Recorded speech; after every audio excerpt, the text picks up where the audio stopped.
Shift focus to this now. It seems like misinformation and government not knowing what's happening on the ground fueled panic and fear in the July 2021 unrest. The Human Rights Commission heard from Media Monitoring Africa's William Bird as it continued its hearings earlier on today. And eNCA's Manqoba Mchunu has been tracking proceedings and joins me now for an update. We will get to what William Bird had to say, but the big news coming out of today's hearings, Manqoba, is that President Cyril Ramaphosa is going to testify in April. It seems he's spending quite a bit of time as a witness in some kind of inquiry or another, from state capture now to this particular one. Why is his appearance before these hearings important? Well, Tulas, it is very important to hear from the president of the country what he has to say on what really transpired in the lead to the July unrest. And the reason for this is because we've heard testimony from some of the ministers within the security cluster who have testified to the fact that, some of them saying that they were not aware or they did not receive any intelligence when it came to what happened in July last year. In fact, you'd recall that the police minister, Pegicere, had said that, up until December last year, that's 5 months after these riots had happened, that's when he only received the intel or the warnings that were purportedly sent to him before this unrest took place. He says that up until then he had no information, was kept out of meetings by some of those intelligence structures, and even alluding to the fact that he had to rely on social media in order to get some of the information. And we also did hear from the former Minister of State Security Agency, Ayanda Dlodlo, of course, rubbished these claims by Cele, saying that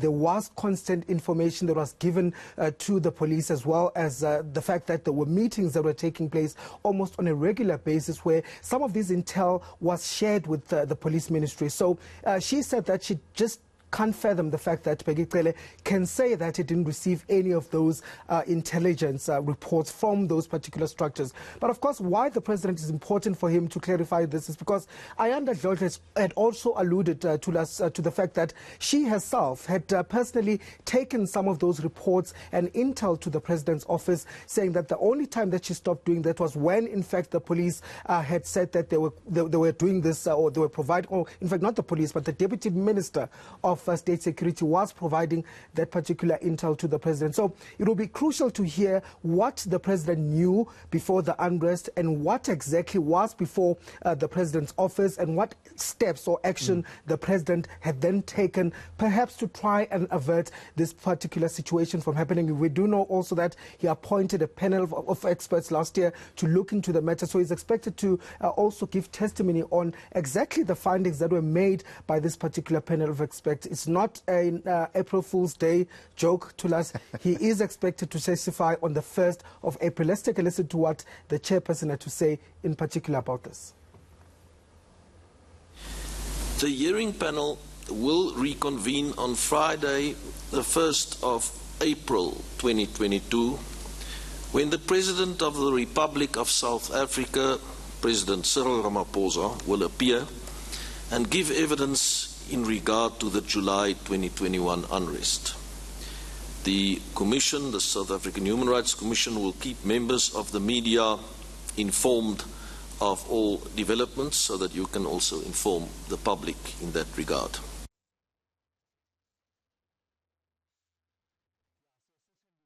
Questions for the president to respond to the seeming discord amongst his members of the executive and the cabinet. In fact, the acknowledged discord that we saw during the time in July, but also in the various testimonies that have been delivered. And you're absolutely right. Ayanda Dlodlo did say that she took the responsibility to ensure that she updates the president as and when intelligence products were coming through from the State Security Agency, at least until the Director General of the domestic branch of the SSA said, actually, I'm taking over that responsibility. So it will be interesting to see what President Ramaphosa will have to say about that. But back to William Bird of Media Monitoring Africa. What did he have to say, particularly around the failure to act on time in as far as government is concerned, and the role of social media in mobilization around these events? Well, Tulas, you'll recall that this is not the first time that we've heard this. In fact, we've heard it from previous witnesses who've taken the stand, including some of the business leaders who've said that, from what they've saw during the unrest, it seemed that the police failed to act on time. It seemed that the soldiers themselves, the deployment of the soldiers was also a bit delayed, and that really those forces on the ground were stretched in terms of their response to the unrest. And really, the assertion here is that government was simply not ready. Government was caught napping at a time of crisis. And this is what William Burt also says, the fact that there were no police that at the time when the unrest began, the police seemingly didn't even know what was happening. And government, that various government departments also seemingly didn't know what was going on the ground until a point where the media actually had to go and report on some of these instances. So he says there was a lot of, misinformation as well that took place during the time, misinformation as well as disinformation. And the difference there to us is the issue of intent, whether there was intent or not.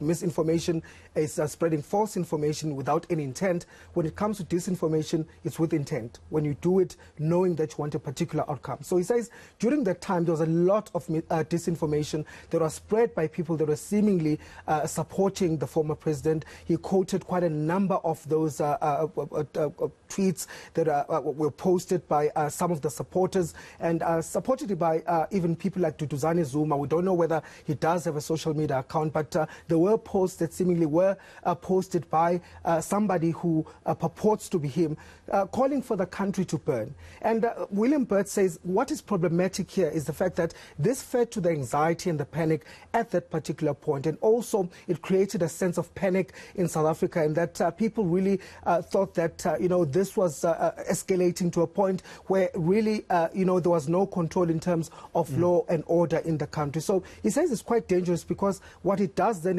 is that it simply discredits those state institutions, the fact that there's misinformation, and the fact that government was not at the time seemingly aware of that situation is what made this situation even worse. But take a listen to some of those examples of how we say misinformation led to the unrest that we saw. The second group of posts that were reported to Real 411 spoke directly to incitement to violence. So there was the one that said, "Burn everything forces. President Zuma was sent to prison by thugs in robes who take bribes. Burn everything, we must find the addresses of judges." So that was a pretty damn insightful tweet. But what was interesting is Real 411, we used the legal definition of incitement, and that it didn't quite meet the criteria, because there was no direct time and date as to when. So for incitement you have to be very clear and very direct, and it didn't meet that criteria. But clearly suggesting that judges are thugs and that they take bribes and that they should be located could lead easily to further violence and harm. So finally then, Manqoba, are we now done with the hearings phase, bar the testimony of President Ramaphosa? And what happens next? Well, according to the Commission, we are now done. They've concluded that part of oral evidence. And what's going to happen next is that they're going to start, looking at the evidence that has been presented. It is quite voluminous. The chairperson did allude to that there were quite a number of testimonies that were given from communities, businesses, as well as some of those ministers. So they are going to be compiling this and looking at this evidence. And then they are expected to, of course, compile a report, which they say they will be releasing in due course. So that process is going to continue, but pending, of course, that evidence by the president, which is expected on the 1st of April. All right. Thank you for that update and insights there. That's eNCA's Manqoba Mchunu. And I must say, Manqoba, that I truly appreciate the work that the Human Rights Commission has done, because we got a bit of a broader sense of what happened than we would have gotten from the work of the panel of experts, which worked in the background. It wasn't in the public. So now we're getting answers to questions that lingered on many South Africans' minds as to what on earth was happening as, the country burned for those days in July. I think they've managed to lift and bring into the public sphere much of what would have been in the background. That's eNCA's Manqoba Mchunu there with that update.